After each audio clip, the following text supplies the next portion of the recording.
କନ୍ଧମାଳ କବି ସ୍ୱପ୍ନ କୁମାର ତ୍ରିପାଠୀଙ୍କ କବିତା ରଚନା ଆଈର ନୀରବତା।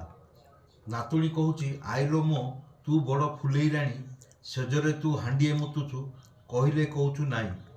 ତୋ ପାଖେ ଆଉ ଶୋଇବିନି ମୁଁ, ତୁ ଏକୁଟିଆ ଶୁଅ, ସେଜଟା ତୋର ରଜନୀଗନ୍ଧା, ତୁ ଗନ୍ଧିଆ ଝିଅ। ସାବୁନ ମାଖୁନୁ, ତେଲ ଲଗଉନୁ, ତୁ ଗୋଟେ ଅଲବଲି, ସକାଳ ହେଲେ ଡିକାସିନି ମାଗୁଛୁ, ତୋ କଥାଟା ଭୋଲି ଭାଲି। ନାତୁଣୀ କଥା ଶୁଣି ଆଈ ହସୁଛି, କହିଲା ରହଲ ନାତୁଣୀ, ବୁଢ଼ା ଘଇତାଟା ତତେ ଖଞ୍ଜିଦେବି, ଇଲୋ ମା ହିରୋଇନି। ନାତୁଣୀ କହୁଛି, ନାଇଲୋ ଆଈ, ସେମିତି କହିବୁନି, ତୋତେ ଗୋଟେ ଫ୍ଲାଇଂ କିସ୍ ଦଉଛି, ତୁ ମୋ ମମିର ମମି। ଏବେ ସିନା ତୁ ଅଲବଲି ହେଲୁ, ପାଟିରୁ ଖସୁଛି ନାଳ, ତୋ ଦିନରେ ତୁ ଝଲସୁଥିଲୁ, ଅଣ୍ଟା ତଳକୁ ତୋ ବାଳ। ଟୋକାଯାକ ତୋତେ ନାଇନ୍ ମାରୁଥିଲେ, ତୁ କହୁଥିଲୁ ହେତ୍। ସମୟ ଆସିଲା ଗେରସ୍ତ ଫେରିଲା, ତୁ ଖଟରେ ବସିଥା ବେଶ୍।